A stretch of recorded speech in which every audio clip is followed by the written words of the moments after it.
Brian McCall, welcome. Thank you, Chris. Thanks for taking the time to speak to us in the middle of this conference, Fatima, the Path to Peace, here in the Scotiabank Convention Center. There sure was a whirlwind of attacks by the loony left before we got here, wasn't there? You could say that. I mean, I've never seen so many allegations of anti-Semitism by groups and individuals who then, as it turns out, had absolutely no interest in coming here to see what all the trouble was about. Yeah, I noticed last evening for Dr. Paul's talk, there was an entire row reserved for the press and observers, and it was empty. It was sede vacantis. There was no one there. Because obviously it's much easier to make an accusation with no facts behind it. But if you actually come to an event and have the facts, you might have to change your accusation. Ah, yes, the empty chair reserved for our critics who never showed up. That's a great, very effective argument lawyers use. You see that chair, folks? It's empty. Now, the witness who should be sitting in that chair would have been there if he had any testimony to give. Yes. But as you say, the purpose of the accusation of anti-Semitism is to destroy the target, not to actually state something that happens to be true. And that's exactly what's been done here. I mean, the Southern Poverty Law Center said that this conference is the largest group of hardcore anti-Semites in North America. Funny, but they didn't send any of their representatives to monitor this coven of anti-Semites because, of course, they know we're not anti-Semites. You know, the funny thing about this charge is, how do you actually refute it once it's made?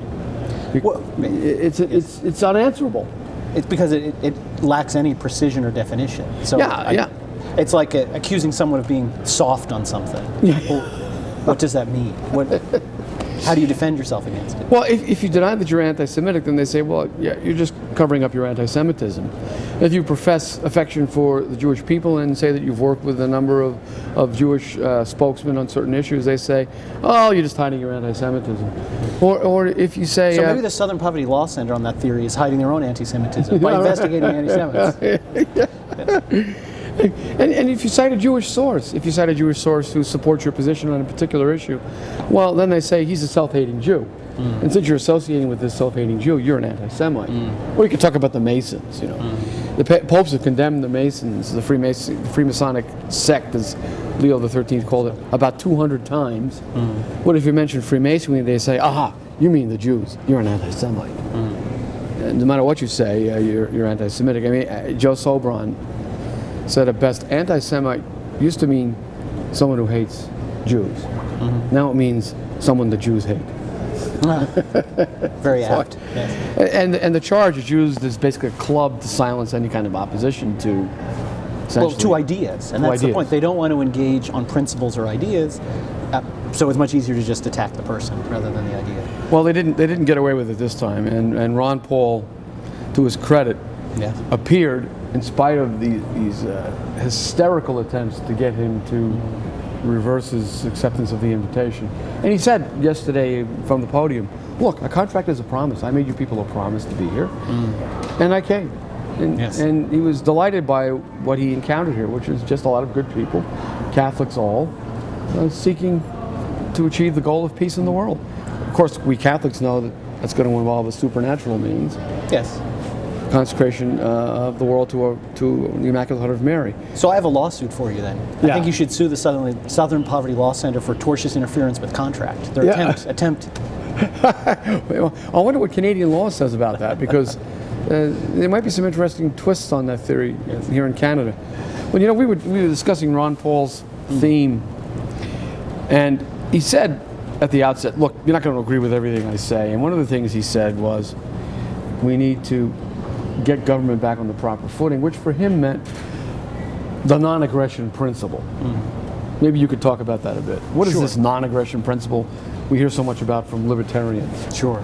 And again, I also have to give Dr. Paul credit, because he isn't afraid of ideas, and he knows he disagrees with a lot of our positions, and we disagree with his, but he wasn't afraid to come and speak his positions and just run and hide and call names. So give him credit for that. I do. And I give him credit for diagnosing a serious problem. Our government, and I think the Canadian government is really no different, is out of control. And government has ceased to be a force for good in many respects. The distinction, though, that we would make is that it is not because there's something inherently wrong or dangerous with authority, and with civil authorities in particular. That civil government is a good, a positive good. It is being misused for bad, but that doesn't make the principle of authority wrong and needs to be locked up and protected because it's inherently dangerous or bad. And so, to the root of the more specifics, Dr. Paul articulated a libertarian principle that starts with the truth. There's a distinction between sins and public crimes, crimes which the civil authority confronts with law. He's correct. Problem is, he draws the line of distinction not on a firm principle. It's actually very much, get back to our anti-Semitism, he draws it on a very vague concept. He says, well, the difference is aggression. And so a crime is where someone What does that mean? What does aggression? What does aggression mean? And why is that the point of distinction? And he didn't really articulate that. The Catholic understanding of law and politics does have a very important line, and that distinction is between those actions which affect the common good. And so St. Thomas and Catholic teaching before and after him echoes, yes, the human law does not punish everything forbidden by the divine law. And not every sin is a crime, in Dr. Paul's language. And he says there are many reasons for that. But how do we draw the distinction? Which things should violate the human law? On one level, there's the principle of the common good. So those actions, those vices, which affect or harm the common good, the state, acting through civil government, has the duty and the freedom to regulate, to control. Even after that principle, though, there's still room for discussion because the civil authority, the lawmaker, has to use prudential discretion. So even if there is an act which should be subject to law or is against the natural or divine law, not everyone needs to be punished or needs to be punished in this particular way at this particular time. They're all judgments of prudence, well, which we can disagree about. Certainly. And you say they draw the line in an area that is vague or arbitrary, and where they draw the line is physical aggression. Mm-hmm. They seem to think that they found this bright line distinction between permissible use of state power and impermissible use, physical aggression. In other words, don't kill your neighbor, don't hurt your neighbor in any bodily way, don't steal.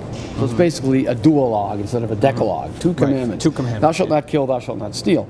But this in itself is an arbitrary distinction because there are other forms of aggression which have more serious consequences in many cases than mere physical aggression. Well, fear him who can kill the soul and not the body. Our Lord tells there's many more serious kinds of aggression. That's right. The state has a duty to protect souls as part of its duty to defend the common good. So obviously if someone is going around spreading errors which destroy adherence to the moral order, yes, preaching various heresies that lead people away from the gospel into all kinds of sects and even sometimes satanic cults, the state's most obvious duty is to prevent that from happening in order to protect the moral order in this world and to secure the eternal welfare of souls, obviously in partnership with the church. Sure. The state is not the church, but there is a partnership arrangement or an alliance between the two powers. Well, let's take another example, actually one probably close to what Dr. Paul likes to talk about, economics. Because that's an area where I think he clearly articulated a libertarian philosophy that as long as there's no physical aggression, I'm not stealing from you or killing you, then there should be no intervention, his word, by the government in our dealings. But again, the Catholic principle would be, no, the line there would be justice. And so, yes, there should not be interventions by the government in the sense of a planned economy. So we're going to tell you what job to have, when you should work, where you should go, because they're decisions that are left to the prudence of lower orders of the civil society, to individuals, to smaller companies. But when would the state intervene? When there are transgressions of justice which affect the common good. So someone who engages in an economic activity which violates commutative justice. So for example, the charging of usury, which we'll talk about later perhaps, the sale of things in great disproportion to its just price, is a commission of an injustice against either one or many people in the society. And one of the roles of law and government, one of its primary purposes since the beginning of human history, is to correct injustices. Again, understanding not all can be corrected in a practical sense. There are things that will slip through the cracks. There are things that can't always be proven. But in principle, that is the role of government. Sometimes government may restrain themselves and say, we can't correct this particular one. Just like a parent, if you have children. The children who might do something wrong, you don't necessarily have to correct every instance. For a greater reason, you may say, I'm going to have to let this go for a prudential reason. But the principle is the same. If you do correct it, you're not overstepping your authority.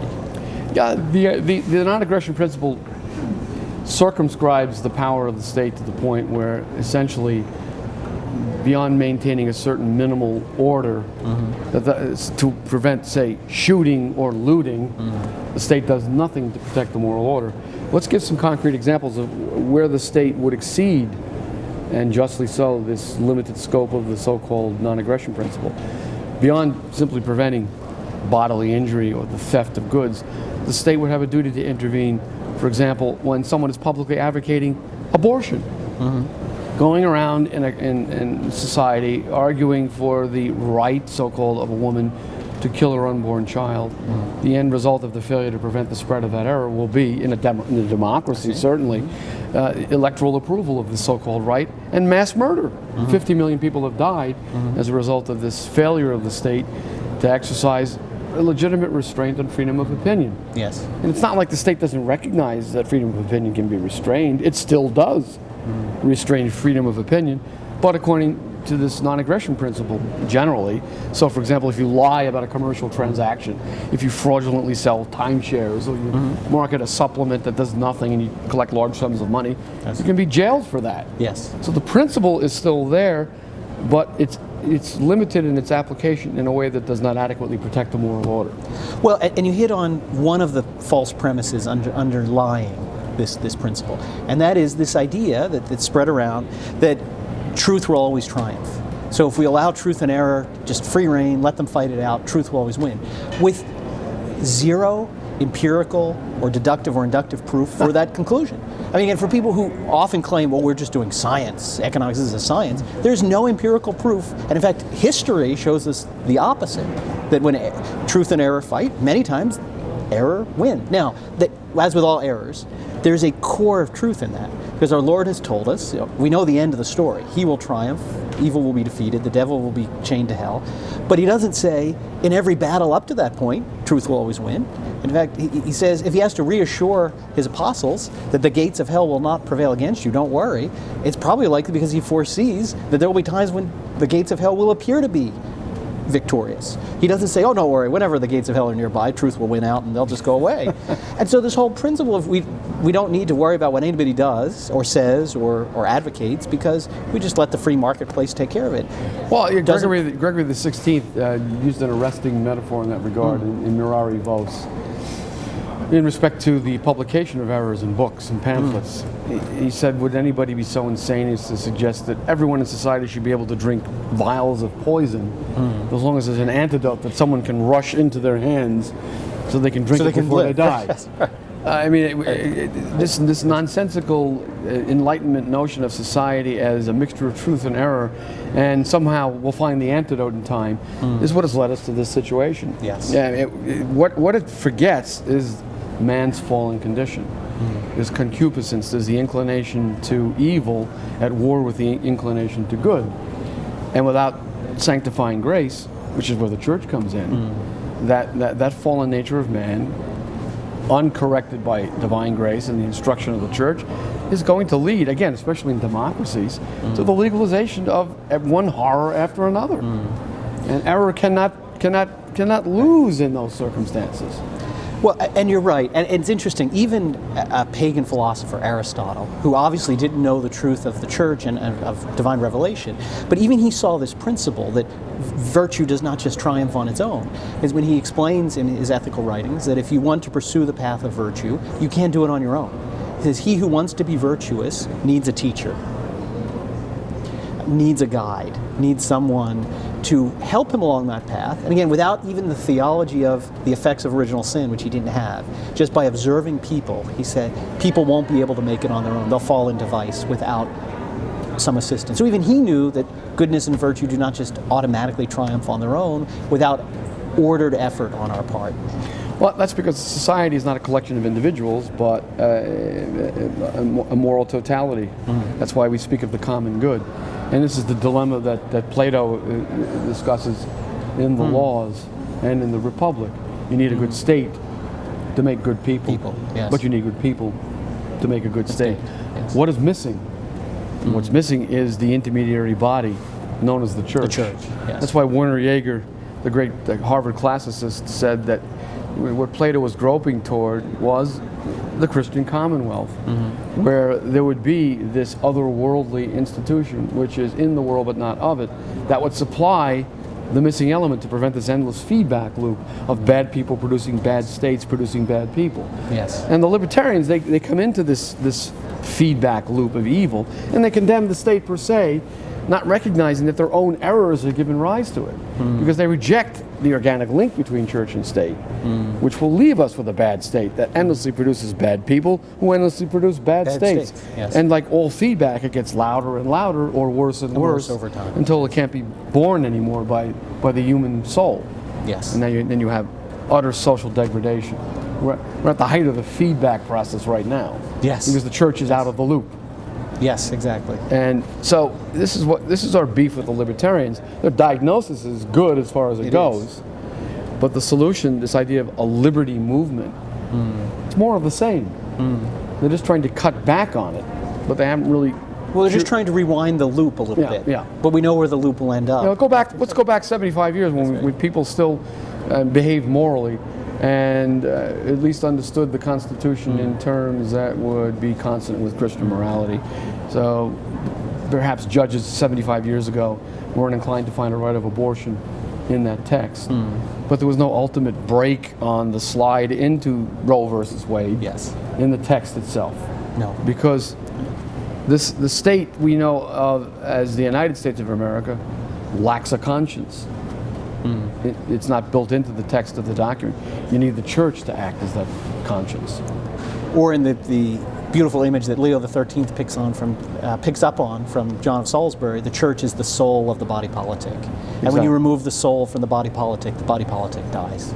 It becomes a rotting corpse. Yes. And and libertarians do say, hey, there's a rotting corpse. Yes, they're right about that. But they don't know how to bring it to life again. Yes. Now, the libertarians think they have the answer with this non-aggression principle. They say, oh, if everyone just subscribed to this one thing, it's so simple, and it sounds so appealing. Just don't aggress against me, and I won't aggress against you. Don't harm me physically or take my possessions from me, and I will give you the same freedom. And all the other things we can just sort out through the voluntary cooperation of individuals. It sounds plausible, doesn't it? But what's wrong with that notion? Well, I mentioned earlier the two premises that are flawed. The one is this idea that if we just let truth and error fight it out, truth will always win. And the second is that it really is rooted in a materialist philosophy. And so for the materialist, all that really exists is what I can see and touch and feel. And so what is the non-aggression principle? It's a materialist distinction. All that matters is if I punch you in the face, I can feel that, so I know that's real. If I take your money out of your wallet while you're not looking, we can see that, or we can feel it. And it reduces all of right and wrong, evil, good, to the material level, and ignores everything above that level. And every ethical philosophy back to Aristotle rejects materialism. It says materialism sees only part of the picture. And so you're still fighting a good fight. I mean, aggression obviously is a bad thing, but you're fighting a tentacle of the octopus that has many other arms to reach into the pursuit of virtue. Now, I hear the objection coming from libertarians, and this irks me no end. They're always complaining that their position has been caricatured. So you say the non-aggression principle represents a materialist philosophy, and they'll say, oh, this is a caricature. We're not materialists. As individuals, as believers, we don't live a materialist life. We believe in Christ the way you do. We believe in the gospel. What we're saying is the state should not have any more than the non-aggression principle at the level of physical invasions to guide its legislation. We're not saying that individuals should not follow more than this materialist limitation. But then don't we have this classically liberal and eminently false distinction between public and private morality. Exactly. And it's the same problem we looked at before with truth and error will win out. Because what they're basically saying is, no, I personally believe in being good and virtuous and all these other non-materialist aspects of that. But it's just saying, but everybody will be that way on their own. I mean, it's rooted in Rousseau's false understanding of human nature. People are basically good, and if you're just left alone, they'll work it out and they'll be good on their own. Whereas no, man is a social and political animal, again, as Aristotle said thousands of years ago. And he works out his path to virtue, his sanctification, with other people. And so we can't just say, well, just go all off on your own and be your personal self and you'll be good. But when we come together collectively, then let's just talk about the material. So it is still rooted in materialism. It's rooted in this false idea that that which we can see and feel and touch is more real, and so the government only has a role there, and everything else will take care of itself, which we know through human history it won't, and through obviously understanding fallen human nature. Well, yeah. Now another libertarian objection occurs to me, and these people, at least the leaders among them, are very skillful sophists. So, in response to what you've just said, they'll say, "Oh, wait a minute! This is another caricature of our position. We don't think we're just a collection of individuals. We don't deny that you need authority. We even believe in law. We believe in the common good, law, and authority. We just don't believe the state should supply it." So, what do they propose? They propose private contractual arrangements to provide authority and to protect the common good. So we'll all have these gated communities where everybody enters into the gated community and agrees on a set of rules, and in this gated community there's a contractually agreed upon enforcement authority that everyone picks and chooses. Apparently this will be done by the payment of premiums to private enforcement agencies. When they get done with this construction of theirs, they're just rebuilding the state under another name. Instead of voting for a civil authority, you pay insurance premiums to it. It's silly. But see, you undermine the whole basis of the authority you're supposedly creating. Why? Because again, this is a false premise there.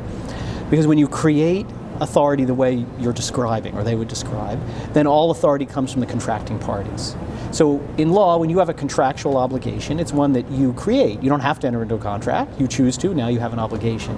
Whereas God did not establish the world by contract. He didn't go to Adam and say, would you like to enter into a contract to start the human race with me? He didn't go and say, hey, I've got these 10 commandments. Would you like to enter into a contract to obey them or not? He said, no, this is the way the world is. And I am establishing authority as part of the natural order. Knowing full well, as being omniscient, that people would misuse that authority, he just as he knew people would misuse their free will. He said, but this is a good, just as your free will is a good, and it is part of the system. And by making all authority contractarian, you promote the idea that we are the makers of our own authority. And that's the road to tyranny. Because whatever authority I create, I can take away, I can reform, I can put it in a different form, and say, well, I've contracted for it, so now you contracted for it, now you have to live with it. This is fundamental. If authority is by agreement of the one who is governed, then ultimately there is no authority. There are only revocable contracts. So the idea that you can have a gated community with a contractually agreed upon association and you pay premiums to an authority you contract for is utterly nonsensical in the end, because then you can revoke the contract and walk away from the authority. And so there's no authority. In fact, a very prominent libertarian has rather ludicrously contradicted himself on this score. On the one hand, he says, the government tells me, meaning the federal government, that under Locke's social compact theory, I have entered into this compact with the federal government. I am the source of authority, I and the others who make up the sovereign people. But when have I ever agreed to this compact? The libertarian complains. And since I've never agreed to this compact, I'm not bound by it. Right. Then he turns around and says, on the other hand, let us have contractual communities in which I agree to be bound by contract. But if authority is revocable by virtue of it being a contract, and if you're not a party to the contract, you're not bound by authority, where is authority? Well, I mean, the whole contractarian notion of authority has been discredited, even by liberals, to be honest. They recognize it has no basis. I'm going to put this, I teach contract law. And if I were to put on the contract theory under contracts exam and say, here's a contract that we can prove no one ever actually assented to, we have no text that actually records what it says, but everybody's bound by it, would a judge enforce it as a contract? If they want to pass my class, they'd have to say absolutely no, it violates every rule of contract law. So it's nothing more than a myth that's used to prop up tyranny. Yeah, and it leads to one absurdity after another, as we see in Locke's philosophy.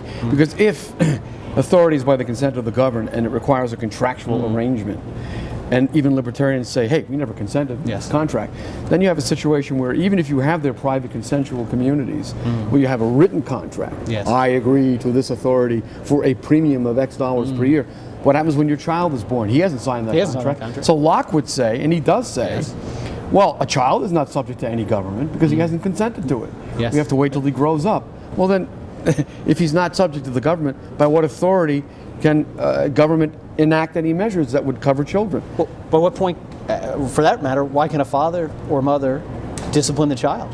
Where's the contract there? Yeah. Well, this and other absurdities are the result of libertarian philosophy, but they're not just absurdities. They're false principles that have had real consequences in the so-called modern world. We're living through those consequences right now because of the failure to recognize one thing. Only God is sovereign. Brian, thank you for coming. I wish we had more time, but you and I have things to do here, and I really appreciate your coming to sit down for this chat. Thank you for having me.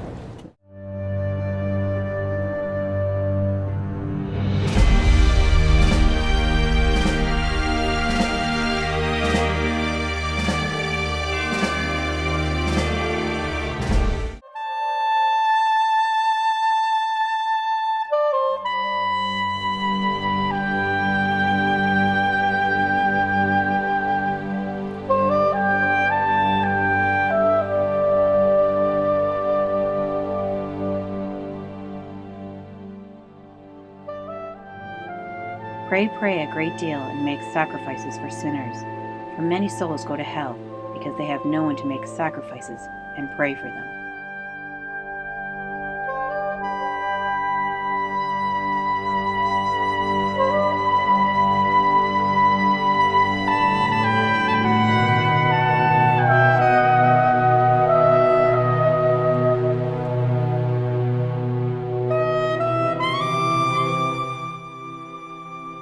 Our Lord said to Sister Lucia of Fatima,